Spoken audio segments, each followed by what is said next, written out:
Alhamdulillah, wassalatu wassalamu ala Rasulillah. Teman-teman sekalian, ini adalah kuburan para syuhada Uhud. Dan di sini kita tidak temukan ada batu nisan secara khusus, ya. Karena memang begitulah ditemukan di zaman Nabi SAW, maka pemerintah Saudi mengembalikan seperti apa adanya. Dan memang tidak dijelaskan di mana posisinya Hamzah, di mana posisinya Mus'ab, di mana Abdullah bin Amr bin Jamuh, Abdullah bin Amr bin Haram, di mana Amr bin Jamuh, dan yang lainnya. Karena begini posisinya, jelas di dalam tembok inilah. Di sini ada dijelaskan tentang hal-hal penting, panduan penting masalah ziarah. Apakah ziarah kubur ini atau kuburan-kuburan yang lainnya. Ini terjemahkan dalam bahasa Indonesia, Bapak Ibu bisa lihat, ziarah kubur disyariatkan dengan tanpa melakukan safar secara khusus, karena mengikuti tuntunan Nabi SAW. Jadi kalau kita kebetulan datang ke satu lokasi, ada kerabat kita yang kita mau kunjungi bisa, tapi kalau secara khusus safar untuk itu, maka ini tidak disesuaikan dengan sunnah. Ziarah kubur disyariatkan untuk dua tujuan. Pertama, untuk mengucapkan salam kepada ahli kubur dan mendoakan mereka. Nanti insya Allah akan kami bacakan doanya ini. Kemudian juga ada yang selanjutnya untuk mengingatkan diri kita kepada kehidupan akhirat. Jadi itu tujuan daripada ziarah kubur. Sebagaimana sabda Nabi SAW, saya dulu melarang kalian ziarah kubur waktu di Mekah, maka sekarang ziarahilah. Karena dia akan mengingatkan akhirat. Dilarang yang ketiga, mengusap-usap kuburan merupakan amalan yang tidak dibolehkan dalam agama. Karena tidak pernah disebutkan Nabi SAW mengusap-usap kuburan para sahabat yang meninggal, baik itu syuhada Badar atau syuhada Uhud, ataupun yang meninggal di kuburan Baqi, di dekat masjid Nabi SAW. Dan tidak boleh mencari berkah dengan khusus mendaki bukit-bukit ini dan mengambil tanah juga batu-batunya. Ya, seperti itu kurang lebih. Ini gambaran tentang masalah ziarah. Baik, di sini teman-teman sekalian, ada satu hal yang terbukti di tahun 53 Hijriah. Tahun berapa terjadi perang Uhud tadi? 3. Tahun 3. Ini terjadi 53. Tahun 50. Berarti 50 tahun setelah itu. Di zaman kerajaan Muawiyah bin Abi Sufyan radhiyallahu anhu, sempat terjadi masyarakat Madinah menemukan mata air di sekitar sini. Kemudian pada saat ditemukan mata air itu, mereka mau sampaikan air ini ke penduduk Madinah. Waktu itu kita belum ada seperti sekarang, ada pipa-pipa yang mudah gitu, tidak seperti itu. Jadi mereka kerepotan gitu. Bagaimana caranya? Mereka harus buat saluran di tanah. Nah, yang paling mudah adalah mata air itu kalau dibuat melewati kuburan para syuhada ini. Kemudian sampai ke kota Madinah gitu. Maka pada saat itu diskusilah semua sahabat dan mereka semua sepakat mengatakan itu tidak masalah. Maka digalilah kuburan para syuhada. Nah, di situ mereka terjadi satu keajaiban yang luar biasa, karena mereka pada saat gali, mereka temukan Hamzah, Mus'ab, ya, Amr bin Jamuh, Abdullah bin Amr bin Haram, semuanya ini utuh jenazahnya. Sampai salah satu di antara mereka mengatakan cangkulku sempat tersentuh jempol kaki Hamzah dan ternyata mengeluarkan darah. Ya. Kemudian juga Abdullah bin Amr bin Haram. Teman-teman bisa pernah baca hadisnya? Hadis dari Jabir bin Abdullah. Pernah lihat nggak? Pernah dengar nggak? Jabir bin Abdullah itu Jabir bin Abdullah ini perawi hadis, termasuk laki-laki yang banyak juga.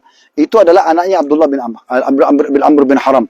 Dia mengatakan, saya menggali kuburan ayah saya untuk saya pindahkan, saya temukan bajunya masih utuh. Waktu itu pakai baju putih garis-garis hitam, dan bagian wajahnya sempat terpukul oleh orang Quraisy dan berdarah.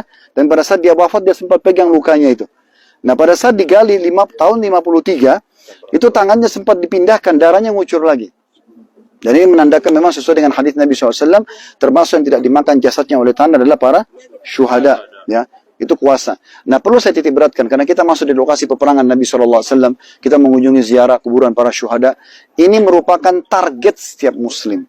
Target setiap muslim. Bagaimana dia mati, pada saat mati syahid. Bukan buat pemberontakan ya, tapi di saat agama butuhkan kita hadir. Terus kalau Anda mengatakan, Ustaz, saya kan takut dibunuh. Begini gambarannya. Teman-teman perlu pahami, mati dalam Islam itu cuma satu. Jadi orang yang ditabrak kereta api kepalanya hancur, orang yang tenggelam di lautan dimakan ikan, dicabit-cabit badannya, orang yang di atas pesawat meledak tidak ditemukan satupun potongan badannya, dengan orang yang mati di atas ranjang sama saja. Mereka melalui satu proses, yaitu sakaratil maut. Proses dicabutnya ruh oleh malaikat. Dan ini cuma dua keadaannya. Kata Nabi SAW, kalau dia orang mukmin, maka malaikat akan mencabut ruh yang sangat mudah keluar, seperti air dari mulut kendi, dan tidak dirasakan sakitnya, gitu kan, kecuali seperti gigitan semut saja. Dan kalau dia orang kafir, maka akan sulit ruh itu keluar sampai berantakan di tubuhnya, dan malaikat mencabut dengan keras, ibaratnya seperti bulu domba yang dibasahkan lalu dililitkan di pohon berduri dan ditarik sehingga berantakanlah bulu domba itu. Cuma itu dua keadaannya. Artinya teman-teman, kita ditusuk musuh, kita nggak lagi rasa aduh perut saya sakit, nggak ada lagi begitu. Kita ditembak, kena peluru, nggak lagi, aduh sakit, nggak ada lagi begitu. Kita cuma lihat malaikat cabut ruh kita. Orang beriman akan mudah, selesai. Itulah yang menyebabkan para sahabat kena faham konsep ini, mereka nggak pernah takut untuk mati syahid. Tapi ingat ya, ini bukan untuk pemberontakan. Kita tidak boleh memberontak dalam Islam.